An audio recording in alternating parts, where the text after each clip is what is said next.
Yo, this is Rome the Chef from Melanated Geekdom, and this is wrestling gimmicks that shouldn't have worked, but actually got over. I want to start with IRS. Yo, my man IRS was literally just a dude that did taxes. He came out, he was the $1 million man's personal Internal Revenue Service. Really, Mike Rotunda was an awesome worker, and that really helped him get over. Being the IRS, everybody hates the IRS. Who wants to pay taxes? You like when you get that check back, it ain't all the money you paid. His lariat, awesome. Love the IRS, the tax write-off. I really believe that his in-ring and mic skills is a good reason why he got over. It's your boy GaddyTheGeek, and okay, so gimmicks that worked but shouldn't have worked. Can we talk about Undertaker, American Badass? What the hell was that? He just showed up one day on a motorcycle. He went from 6'7" zombie. Remember we had the purple gloves? That was weird. Literally a giant zombie that used to just dominate and destroy everything, and then one day he was like, fuck it, and just came down with a bandana wrapped around his head with some, it was like Kid Rock or something playing, and if you were there, if you watched it, you were confused, because it wasn't no smoke, it wasn't no, ooh, the room didn't go dark. It was actually kind of lit. It was like you went to a hillbilly picnic. It was kind of crazy. And he literally rode in on a Harley with some snake skin cowboy boots. Who is this dude? And honestly, usually you kind of got to lead into stuff like that. You don't just pop out with a new character all of a sudden, and definitely when you're as big as The Undertaker. But it worked.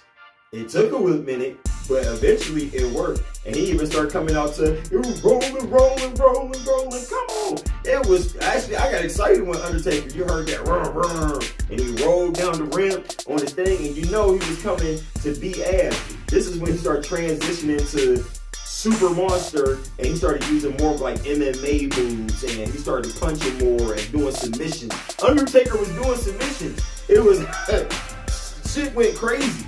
But for wrestler gimmicks that work, that shouldn't have worked, that shouldn't have worked. But it did. Next one I want to get to, Velvet King Dream. Yo, this dude was literally a take on Prince and made it work. Yo, the sunglasses, fire. My man will come out with a frill shirt, his mic work, awesome. The Velveteen, the Dream Elbow, loved it coming off the top with that. Everything this dude did was gold until we know what he did, and it was not gold. Let's not go there though. So, in ring, Patrick Clark, good work. And before then, before the Velveteen Dream gimmick, really wasn't doing much. And after he hasn't done much since, I really want to see this dude as the NXT World Champion. It never came to fruition, but he always was in the mix. North American title run, he had a pretty decent one. Could have been a little bit better, but his match against Ricochet, superior. That was a top-notch match. But yeah, Velveteen Dream got over. Yeah, you probably like, what the fuck was that? That was Gold Dust, people. So back in the wee early years of the 90s, there was a guy named Dusty Rhodes. We're going to talk about Dusty and how he turned into Gold Dust. Actually, we're not going to talk about how he did it, because I don't know how he did it. He just showed up one day and he was in tights, gold and black tights, and his face was painted gold and black, and that part wasn't the weirdest part. It was his personality. It wasn't even the fact that he came out with a long blonde wig that was badder than, like, his hair was badder than the tip he walked out with. But it was his personality. He was androgynous. He was basically saying, hey, look how gay I am. I hope that doesn't offend anybody. That's kind of what he was doing. He used to make wrestlers super uncomfortable by doing very sexual and explicit things to them. And one of his moves, the Shattered Dreams, he would literally take a guy, make him do a split in the corner of the ring, have his legs wide open, spread, but back up, touch himself, and then proceed to run and kick him in the nuts. That guy should have never been over, but guess what? This was the 90s, and he was super over. He would have been canceled, WWE would have been sued, it would have been Fox News, CNBC shitstorm if that character came out right now, but because it was the 90s, it was kind of everything goes. And Goldust is probably one of the most over what the fuck characters of all time. The next one I want to bring you is a nigga with a beard. Coco Beware. Fried, dyed, and laid to the side. My man kept flapping the wings. Coco Beware. Yo, my man had the Ghostbuster dropkick. The colorful tights, painted hair, same color as Frankie the parrot. Yo, I don't know how that gimmick. I do know how it got over. He was a jiving nigga in the 80s. That's exactly how it got over. I know how it got over because he danced. They love it when we dance. Coco Beware.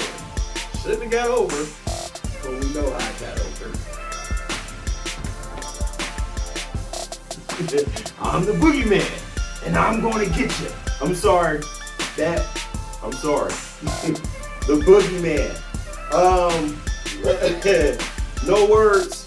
He came out of nowhere, and this is not the 90s we're talking about when everything kind of just went. No, this was like the 2000s, and not even the early 2000s, more to like the mid 2000s, like almost 2010s. We had this character that came out of nowhere called the Boogeyman. He dressed in red and black face paint. He wore like witch doctor gear, and he used to just pop out of the most craziest places, most unexpected places, with a mouth full of worms. Yes, not fake worms. No, these worms were not at work. They were real. They were in his mouth, and he would just be drooling. And he was missing the whole top layer of his teeth. So it made it look even crazier because he was legit slobbering worm juice just all over himself and you. And they would always do it to the girls because they would freak out. And his catchphrase, I'm the boogeyman, and I'm going to get you. He had the craziest laugh, and his whole persona is the boogeyman. So he literally played into that and would just scare the superstars of the WWE. Big ass motherfuckers that should not be scared of anything were terrified of the boogeyman. He didn't last long, but his impact was very, very great. It shouldn't have worked, and it's not like he won a bunch of matches or he won titles or nothing like that. He used to beat himself in the face with an alarm clock. Just beat the shit out of himself in the face with an alarm clock. And people loved it. People ate, and I was one of them. Not gonna lie. Didn't do much in the ring. As I said, he had the weirdest movements. He was almost like Baldo from Soul Calibur. He just did weird stuff with his body. And he had the little jerk. The little jerk. I think that's what got me, was the jerk. Boogeyman. Shouldn't have worked. It did. Alright, so I want to talk about three guys that really got over. Honestly, they got some stuff. Maybe they're more so one of these fish.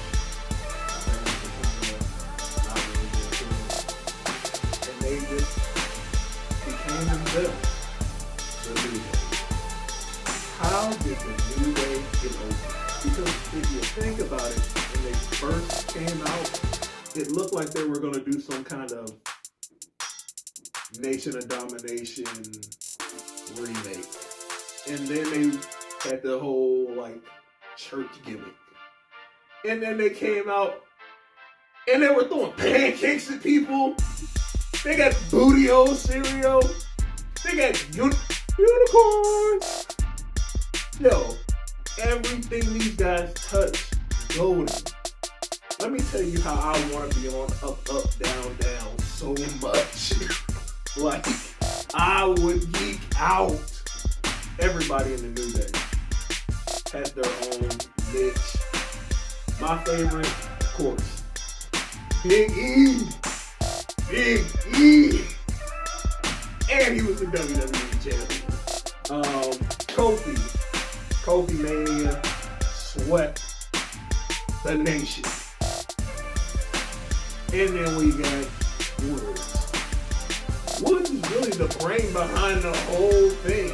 With the trumpet and just his outlandish hair. Woods is almost genius. The way he holds that mic.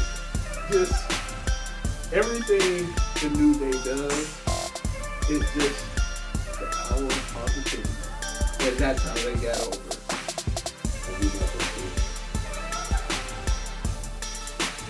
It's like everywhere I turn, somebody's trying to take my culture and benefit off of it, while at the same time mocking it. As if it's a joke. And I find this extremely over, probably the most over person in WWE history, John Cena. No. We're not going to talk about salute the troops, John Cena. No, we're not going to talk about Mr. Make-A-Wish. How can you disrespect that man? We're going to talk about Dr. Thugonomics. Word life. We're going to talk about how John Cena started off ruthless aggression, which I was like, okay, but then WWE shifted. And they didn't want to go in that direction anymore. So they was like, hey, you Mark Wahlberg looking motherfucker, go on some jean shorts, chain, and not like a rapper chain. This is where the mocking part comes in. Not a rap. It was a dog chain with a goddamn master lock on it. He would put on his favorite fitted hat, turn that bitch backwards. He had his armbands on. He had have a FUBU jersey. And then out of nowhere, he went from ruthless aggression to you gonna take a duty while I grab on her booty, sue me. What? Why did he start freestyling? Who told him to start freestyling? And guess what? It worked.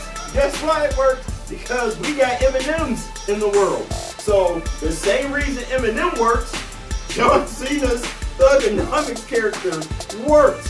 And not only did it work, he had gold-selling rap albums.